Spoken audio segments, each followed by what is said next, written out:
او د پښتو ژبې درون شاعر ادیب د پی ایچ ډي سکالر ښاغلي شاکر اورکزي صاحب ته بلنه ورکوم چې هغه د ملګرو ته خپلو خیالاتو اظهار وکړي. ښاغلی شاکر اورکزی.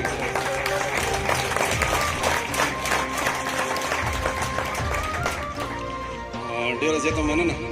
د صدر صاحب په اجازت مطلع عرض ده د یو غزل چې خپل طبیعت په تنهایۍ باندې ویژلی یم،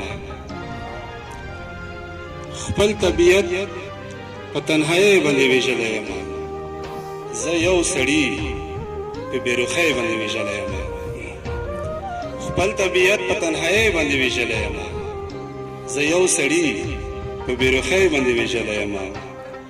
او ما چې د ګل په شان په زړه پورې نیولي دي څوک، ما چې د ګل په شان په زړه پورې نیولي دي څوک، همهغه چا په بېدردۍ باندې ویژلی یم. ما چې د ګل په رنګ په زړه پورې نیولي دي څوک، همهغه چا په بېدردۍ باندې ویژلی یم.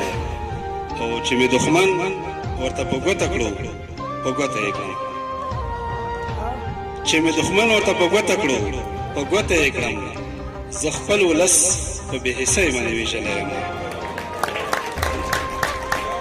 چې مې دښمن ورته په ګوته کړو په ګوته یې کړم، زه خپل ولس په بې حسۍ باندې ویژلی یم. او ګناه مې دا وه چې په صف کې د مظلوم ولاړ وم، ګناه مې دا وه چې په صف کې د مظلوم ولاړ وم، زه یې په تور د غدارۍ باندې ویژلی یم.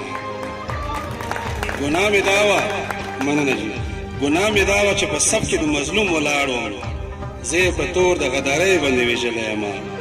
او مقطع ده چې منم چې مرسته د ازغو ورته حاصله نه وه، منم چې مرسته د ازغو ورته حاصله نه وه، شاکره ګل څه په نرمۍ باندې ویژلی یم. ډېره مننه.